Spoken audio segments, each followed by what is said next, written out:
How we doing? Great. How can I help you? Josh, what are your thoughts coming into your first spring ball so far? You have a lot that you want to get accomplished. It's kind of a first official step on the new road for you. Yeah, I think it's just carrying into what we've accomplished as a team or attempted to in the last 8-week process here, and continuing to build our culture and fundamentals and technique, and just a brief intro of our schematics. Now we get to let it rip here at a little different speed, and excited to go do that with the guys. How much contact do you expect to have during this spring session? A lot. Why is that important? Why is contact important in football? Yeah, not everyone does it. Yeah. So why is it important for you?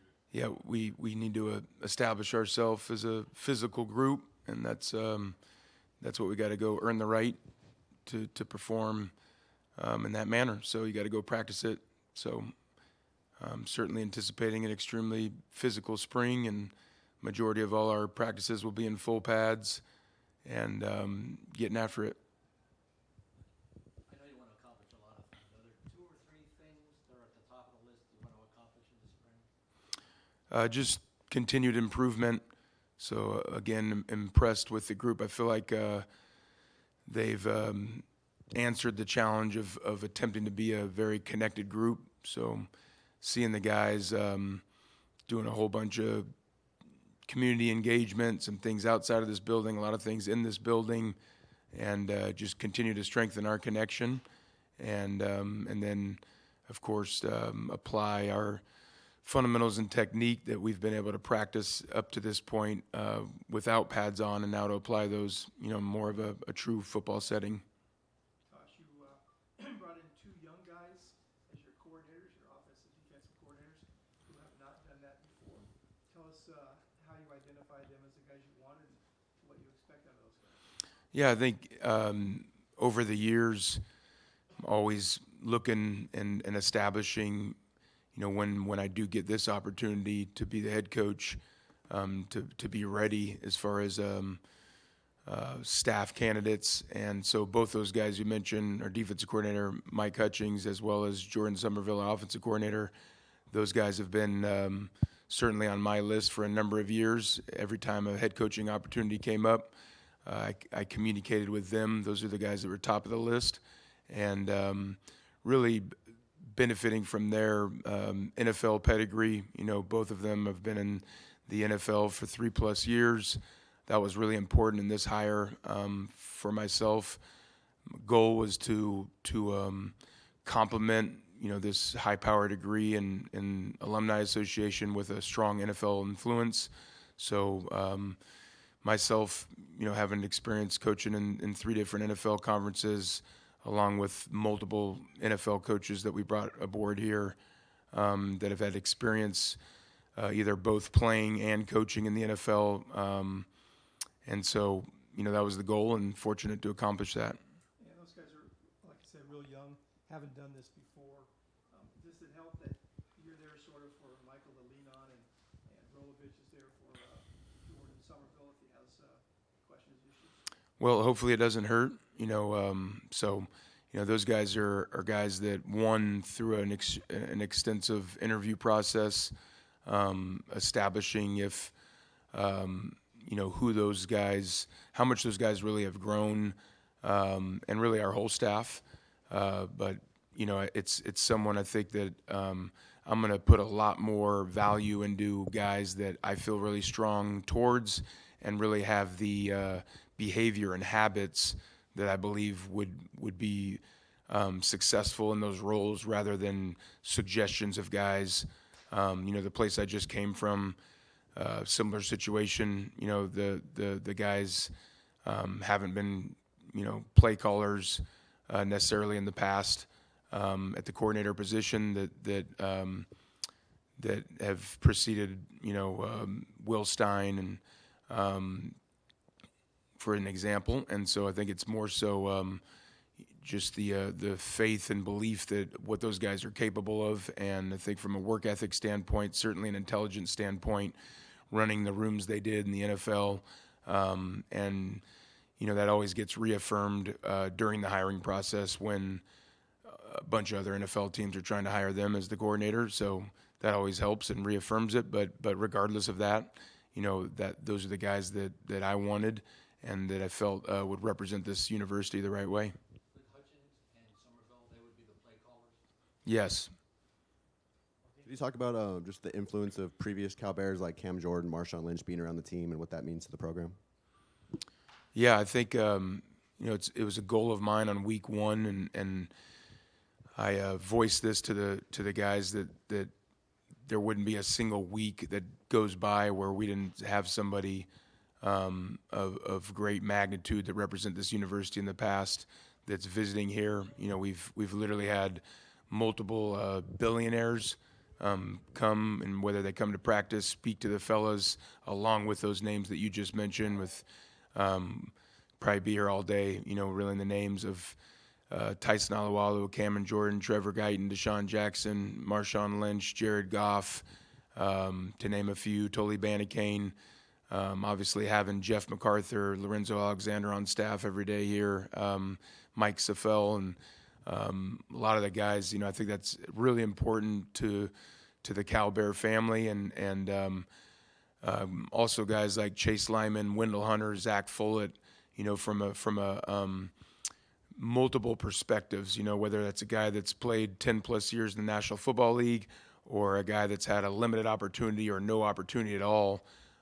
Utilizing the resources here at Cal, the Alumni Association, and creating businesses, and in some cases, franchising businesses, and just constantly having those guys around. I think it's really important to me, and really going into tapping into the Cameron Institute as well, and the pillars there. Two of those pillars are our community engagement and our career development. So just constantly reinforcing that and reminding our guys that, our culture is really represented by how we live our everyday life, and it's not going to be something that we put up on the wall, and it's going to be our actions that take place, that represent that culture. How we do anything is how we do everything. And so I think that's just a great representation of bringing all those guys by. And I'm very thankful for all those guys, whether I'm reaching out to them or just ex-players, alumni from this great university constantly reaching out to me and wanting to come by here.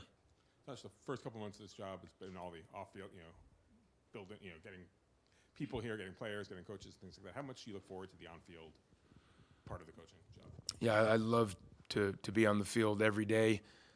We've built this process up to this opportunity now, which really just goes into our next phase. So we've just completed what we refer to as phase one. Again, we get the preliminary stages of our installation on offense, special teams, and defense. Put a huge focus on fundamentals and technique, and then really focus on our strength gains and speed gains, from the strength and conditioning. So now it's going on to phase two, which is spring ball. And then that will lead into a couple other phases that ultimately, lead into the season. Ike Hilliard obviously won a national championship. Florida had a terrific pro career. What does he bring to you guys? What do you expect him to contribute? Well, just as he has already, just a wealth of knowledge. I think that he a guy like that, as I mentioned earlier, having a strong NFL influence within this staff, he would certainly lead that influence and all the multiple years of both playing at the highest level, coaching at the highest level, one of the highest regarded receiver coaches in the National Football League. So really fortunate to have him, and I think he's an expert at what he does. So just the way I've sat through multiple meetings, where he's